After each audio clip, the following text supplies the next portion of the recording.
We've talked about quit selling. We've talked about getting the prospect to talk. We just went through asking questions. This is kind of the heart of this whole training, is asking questions. Now it's about listening. Listening is a skill set. For some, it may come easy. For others, it's an effort. It takes time, focus, and effort. A good listener makes good eye contact. It's easier to listen to somebody when I'm looking at them in the eye. It's easier to focus. I think they like it as well. A good listener would say things like, "Hey, can you tell me a little bit more about that? What do you mean by that? Can you elaborate on that a little further? Can you explain that a little further?" Why? You can be a good listener by asking questions. And the more questions you ask, the more interesting it may become. It's easier to listen when you are invested in the conversation. It's easier to listen when you are invested in the conversation. What do I mean by invested in the conversation? We're going to break this down as an investment. In this sales call, you are investing. You are investing in the prospect's needs, their interest, their demands, their wants, their concerns, etc. You're investing in them. That's the investment. The investment you're making is your time, your effort, your focus, your discipline. So we're investing in their needs. I'm investing my time for one thing, a sale. The ROI, the return on this investment, is a sale. Let's go through that again. The investment is the prospect's needs. The investment I'm going to make is my time for the ROI of a sale. I should be very invested in listening. That's how I get to the sale. Remember, you're asking questions for a reason: to gather information, determine my positioning, make a sale. Know what you're listening for. When you go into a sales call, there ought to be key things you're listening for. What are those key things that are going to really align well with your product, your service?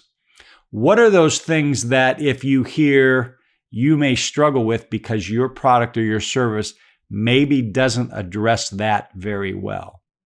Know what you're listening for, and you're listening to what they say and what they don't say. Listen to what they say and what they don't say. What they say. Well, what they say is pretty obvious. If they answer things immediately, you know that's a hot button for them. You ask a question and they immediately answer. You want to make note of that.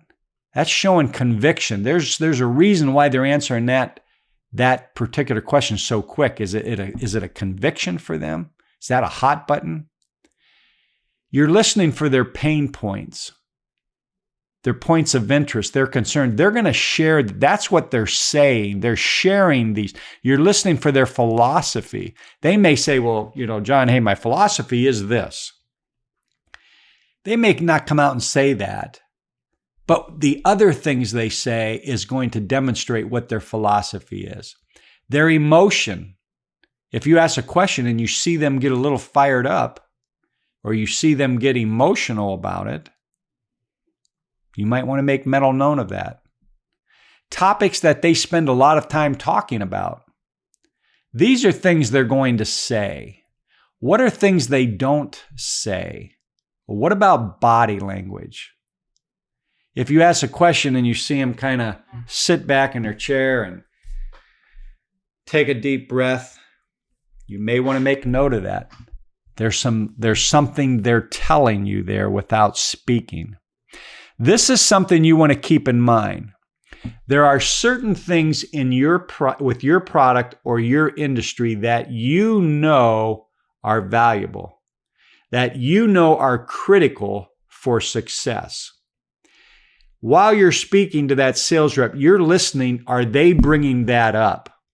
And if they don't, you may want to bring it up. Example would be this. In my industry, when I started Concept back in 2002, one of the problems, and it's still very much a problem today, is the prospect's ability to process leads after we generate leads and turn leads over to them. As we would sell our service to the prospect, they were very eager to buy the service because they believed all they needed were leads. If you give me leads, our sales reps, they're very good, they'll close them. And so that's what we did. But over time, we ended up finding out that sometimes generating leads caused more problems because they weren't set up on the back end to process these leads. These sales reps were tied up doing other things. They did not have time to process and even follow up on the leads. So if I know that's critical for my solution to work is to have a back-end process to follow up on leads, I want to be listening from that prospect. Is he bringing that up? If he doesn't, I may want to bring that up. Well, hey, Mr. Prospect, tell me a little bit about the process of how you're going to handle these leads when they come over. If I hear that he doesn't really have a solution, or I don't hear that he has something in place that's going to work, I need to mention that. Well, hey, Mr. Prospect, that's not going to work. This is going to be an issue for you. If I send you leads and you don't have a process set up, if you don't have a CRM set up, this isn't going to get you what you want. I'm letting you know this because I don't want you to enter into this with some false expectation, because my experience tells me this is what's going to drive success. You too probably have something like that with your product or service. When I share that with my prospect, I'm going to gain credibility. I'm shedding light on something they did not bring up. I did not hear them say this, therefore I'm bringing it up. Why? Because I'm a professional salesperson and I want to bring up things that are important to that prospect, because by meeting his needs, I'm going to make a sale. That will differentiate me from the competition. I'm going to come across as trustworthy.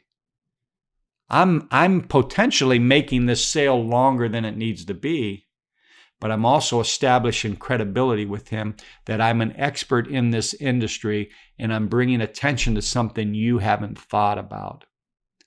So you want to be listening for what they're not saying as well. We talked about listening. You have to ask 2 and 3, 4 layers deep. Don't be afraid to professionally challenge the prospect. Well, John, you mentioned this. That kind of surprises me. I would have thought this would be true. Explain that a little further. Don't be afraid to challenge them. Take notes, mental notes or hard notes. You got to take notes while they're sharing their pains and their concerns and their interests and questions. You got to make sure you're making notes of this, because that's what you're going to position back to them. You have to meet their needs, so you better be taking notes, mental, on your laptop, whatever, so you can talk back to those needs. You need to listen, you need to clarify, you need to confirm, and you need to ask again if needed. Hey, John, I asked you this a little earlier, but I'm not sure I understand it. Could you tell me this again? Ask the question. If you haven't got the information you need, ask again.